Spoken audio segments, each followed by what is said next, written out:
hello. Hello. Hi. Today, we look at life in the future. We talk about things that are going to happen and things that may possibly happen. Right, let's have one prediction each about life in the future. Natalie. In the future, the population of the world will certainly be bigger. And cities will probably be bigger too. Kevin, what about work in the future? Work.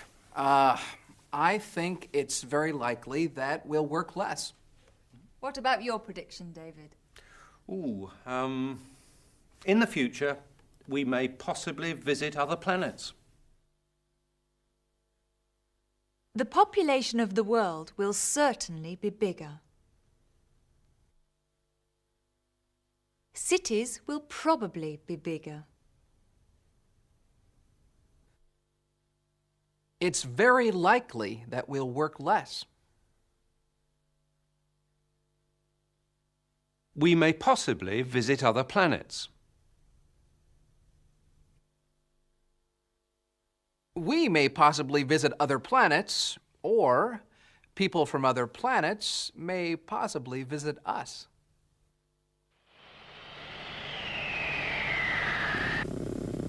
Look! What is it?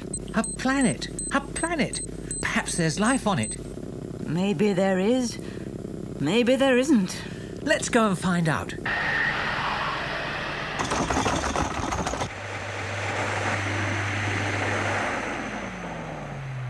Come on, let's go and have a look. Wait, I must check. It's probably dangerous. What is it? Oh, quick! Let's get out of here. Do you really think we'll ever find a friendly planet? I don't know. Maybe we will. Maybe we won't.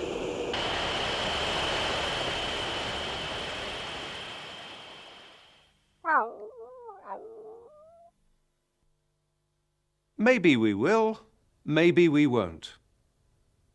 Maybe. Maybe. Or perhaps. Perhaps.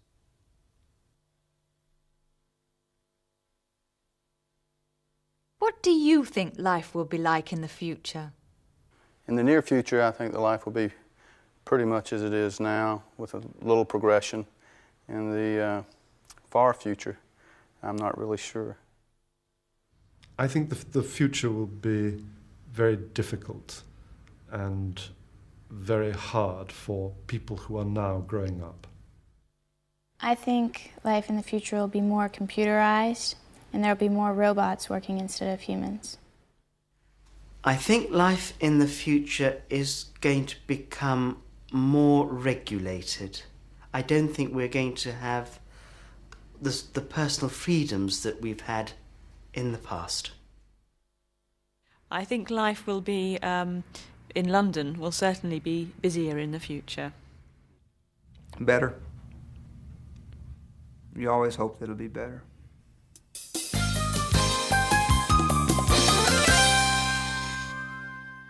Carl Schiller is talking to a British businessman about the new computer that Carl's company has produced. James and Julia have just arrived. Julia, this is Michael Preston. How do you do? How do you do? Michael Preston, James Brady. How do you do? How do you do? Please sit down.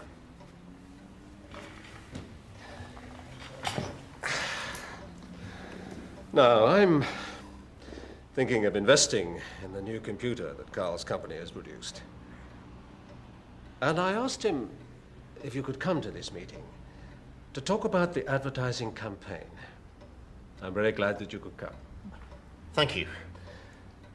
I've read your campaign plan. It looks very good. I only have a few questions, mainly about where you intend to place these advertisements. Well, as you can see from the plan, we intend to place them in family magazines and on early evening television. We want whole families, parents and children, to see them. But are you sure they'll be the right families? The right families? Well, Are you certain that the parents who who read those magazines and watch those television programs are the people who will buy an educational computer for their children. Yes, we're quite certain. This research shows that... Good. I'm sure you're right. And I see that you're thinking of placing advertisements in teenage magazines. Yes. We intend to place them in some teenage magazines. The more serious ones. And we're thinking of putting them in Sunday newspapers, because it's likely that the whole family will be together on Sundays. I see. But do you really think that parents and children will like the same advertisements? We think they'll like our advertisements. Good.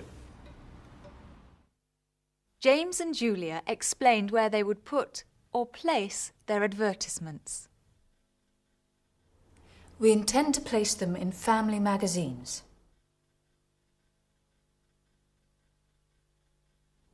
We're thinking of putting them in Sunday newspapers.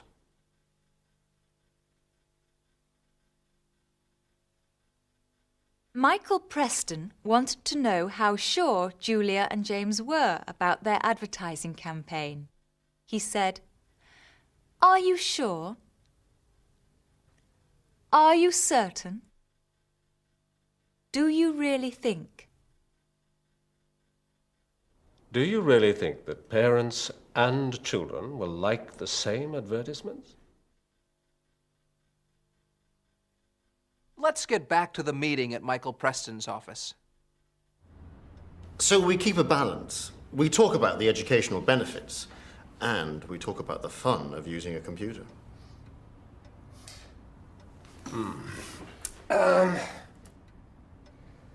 To change the subject, what are your marketing plans for adults? Adults? We don't intend to market the computer for adults. Well, I think you should. Why? First of all, there are a lot of adult learners. Not just children that learn new things. For example, I'm sure that your computer would be very good for language learning. Language learning? I wonder. And secondly, you have to think about the future. It's likely that people will work less. They may want to travel more. They'll certainly have more time for studying. Yes. Perhaps we can discuss this at our next meeting. Good idea. Well, it's been very interesting. Thank you all for coming. Thank you. Thank you. There were several phrases there that are useful when you're talking in a meeting. To change the subject, what are your marketing plans for adults? First of all, there are a lot of adult learners. And secondly, you have to think about the future. And to end the meeting, he said, "Thank you all for coming." Thank you all for coming.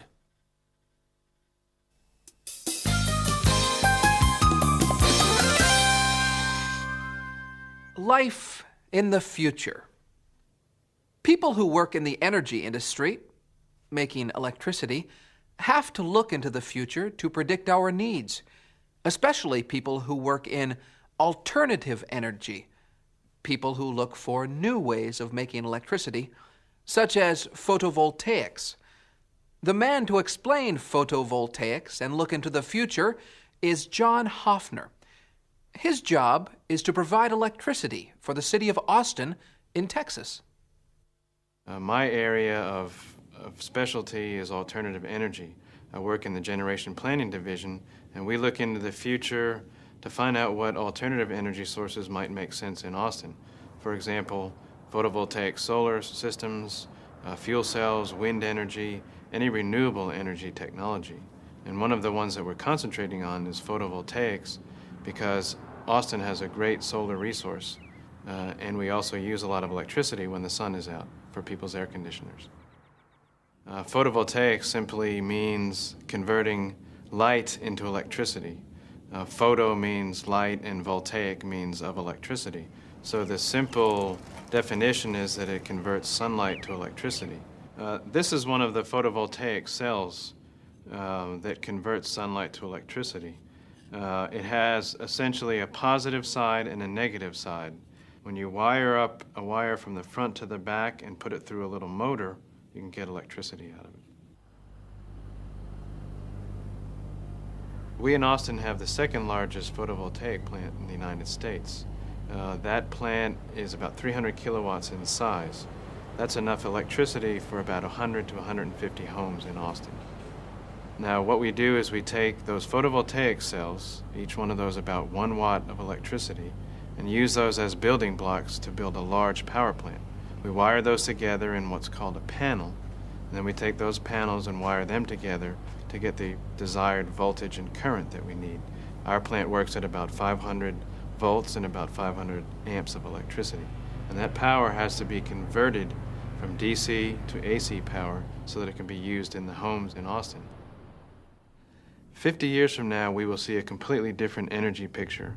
A lot less reliance on traditional forms of electricity such as coal and natural gas and oil, and a lot more reliance on renewable energies such as photovoltaics, wind,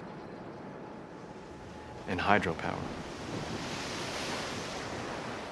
For example, you may not have a car that runs on oil or gasoline, but it will run on photovoltaic cells. The whole car may be molded with photovoltaic cells, and then you generate your power with photovoltaics and then run the car. In the future, we will certainly see a difference in the way electricity is delivered to us and the way we use it.